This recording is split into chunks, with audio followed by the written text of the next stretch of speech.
Yeah, a lot of things to go around.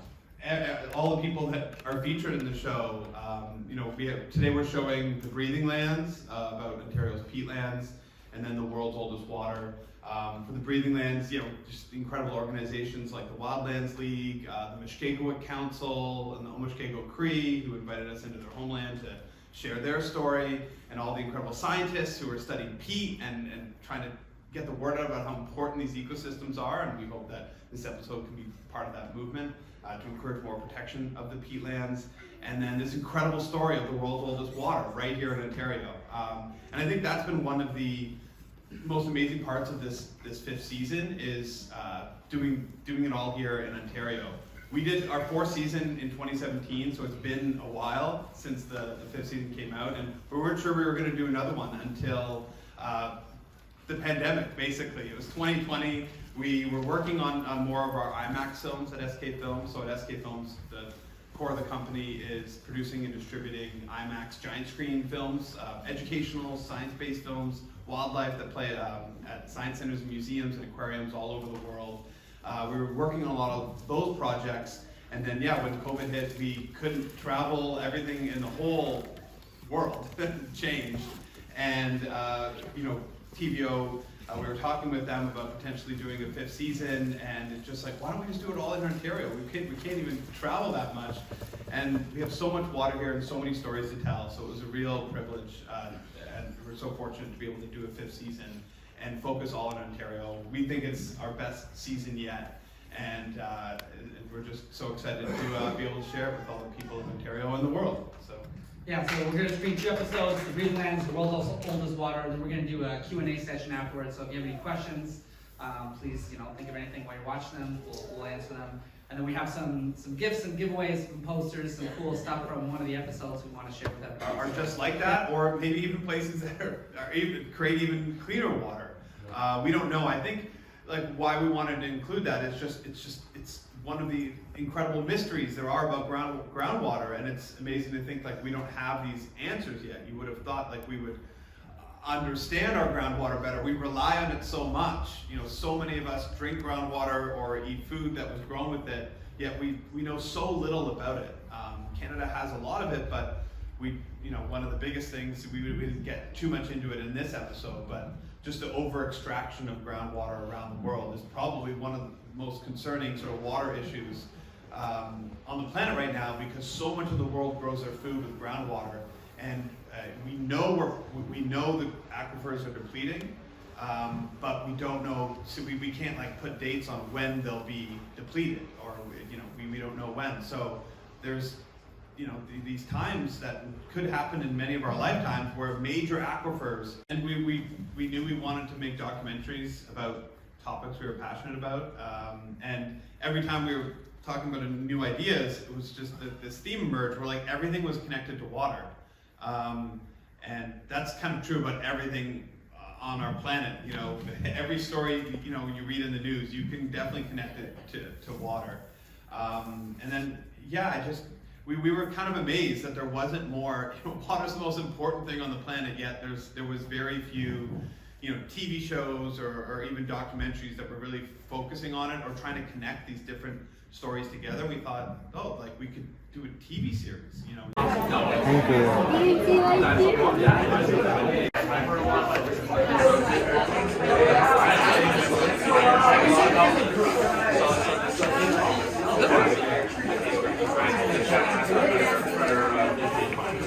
Today, we will be talking about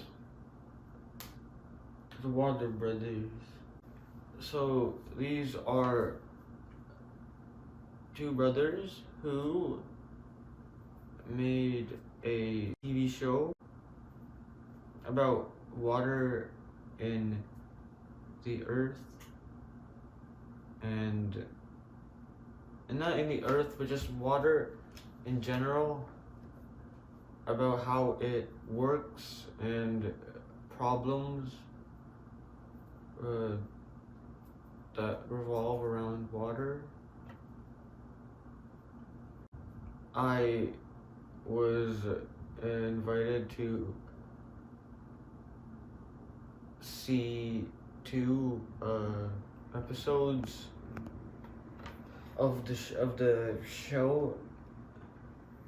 The first episode is titled "The Breathing Lands," and the second episode is titled "The Oldest Water in the World." And both of the episodes and the whole season, in fact, it was filmed in Ontario because it was filmed during the pandemic, so they didn't really travel too far. And the first episode, titled the Breathing Lands, is about the wet lands in like marshes kind of in the northern Ontario, where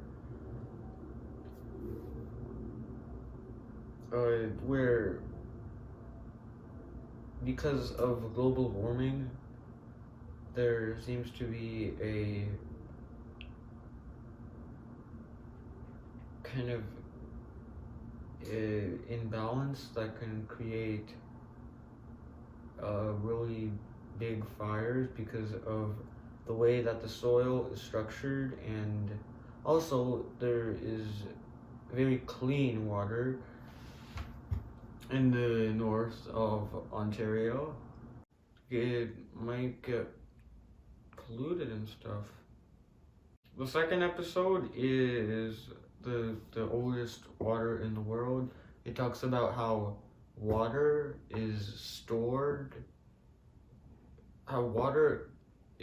stored really deep underground, not only on the surface, but it's stored deep underground, and how a lot of people rely on that water that is inside the ground, and once it runs out,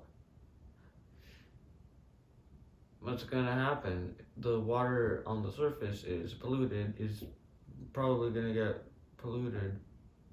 So, not good. It shows a place in Ontario which has really, really like extremely clean water, because the water that is in the ground stayed there and purified kind of for a long period of time, that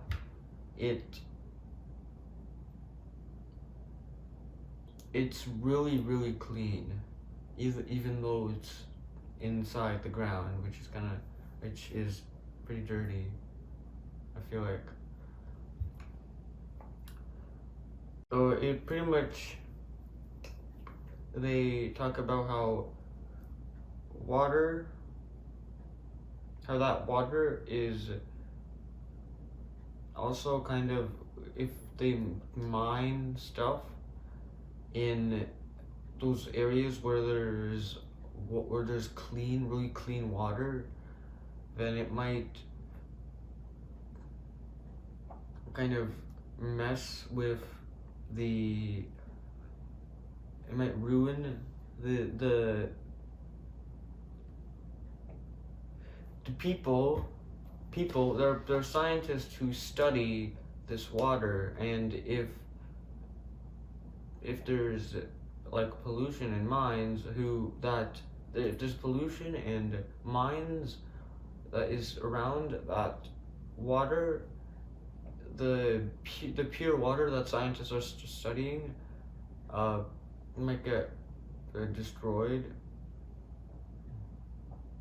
And so because this water is really, really clean, and scientists want to study it, because if they learn how water can purify itself underground,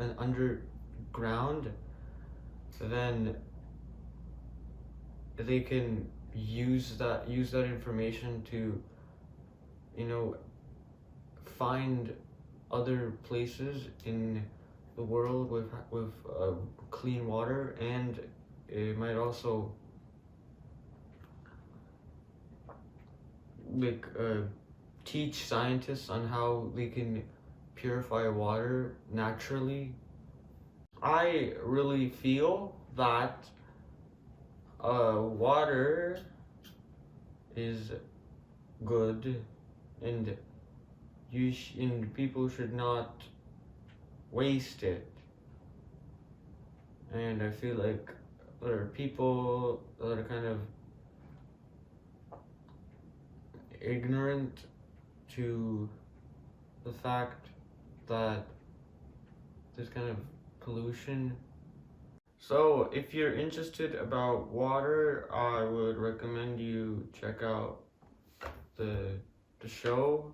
It focuses on the topic of water, and there's not really any other TV show that I know of that focuses only on water. So if you want to know more about water, about this stuff, then you should check it out. You know. So now I'm gonna be trying out this water here. It's the world's cleanest water. It's from Elm Vale Water Kiosk in Northern Ontario.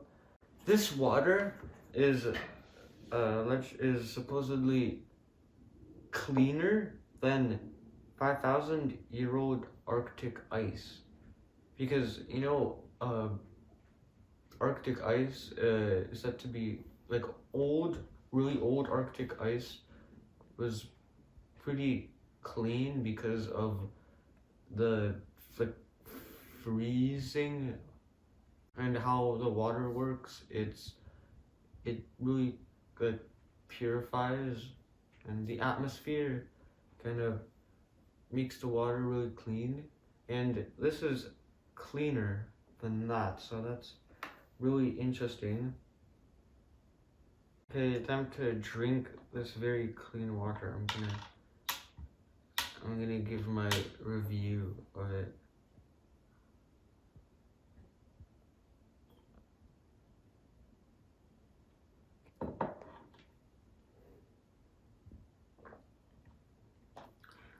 Maybe it's because I'm thirsty that this water tastes better than usual. But maybe it's just it's either clean or I'm thirsty. So